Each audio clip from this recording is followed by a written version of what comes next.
m'appelle Arthur de Crozes-Halconen, j'ai 31 ans. Ça fait à peu près 6 ans que je fais du théâtre. Et depuis 1 an que je donne des cours également de théâtre.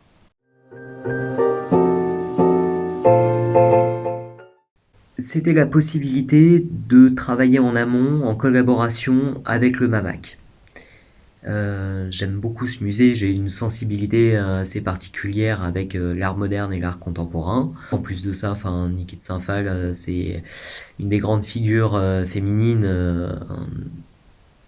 de l'art, donc ses œuvres m'ont toujours inspiré, et il y avait pour moi là une opportunité d'approfondir mes connaissances et d'éveiller ma curiosité sur ce sujet.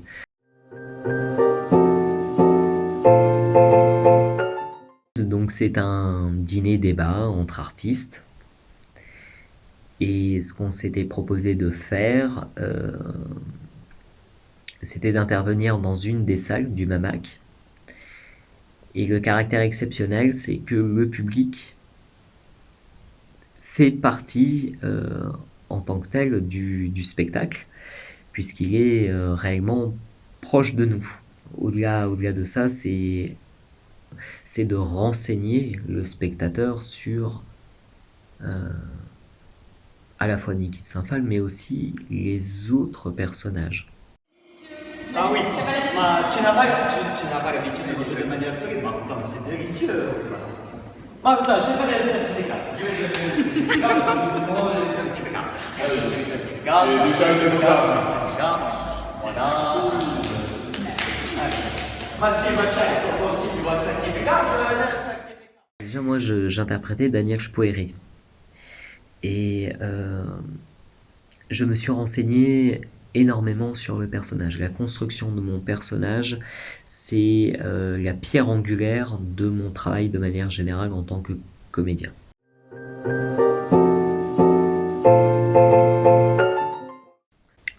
Au début, donc, on a fait des réunions dans des cafés, simplement pour poser un peu le contexte.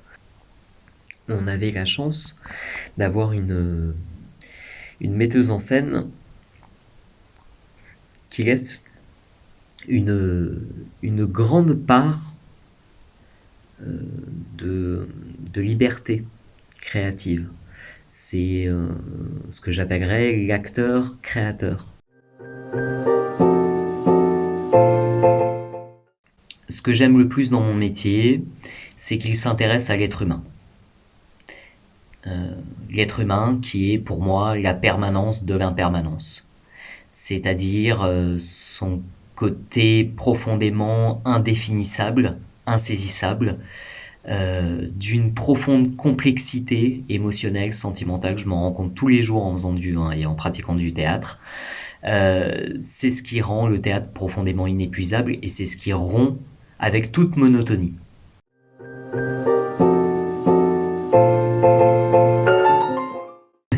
Il faut à tout prix que la culture ait de l'avenir.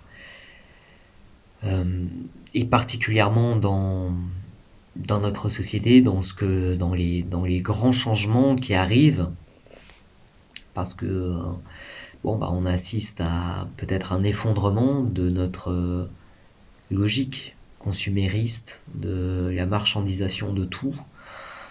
Et si enfin quelque chose pouvait être subliminé, c'est la culture.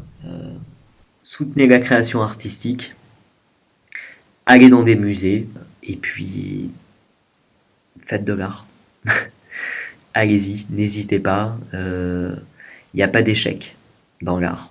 Il n'y a que des chemins qui mènent vers la progression de soi. Donc allez-y, pleinement.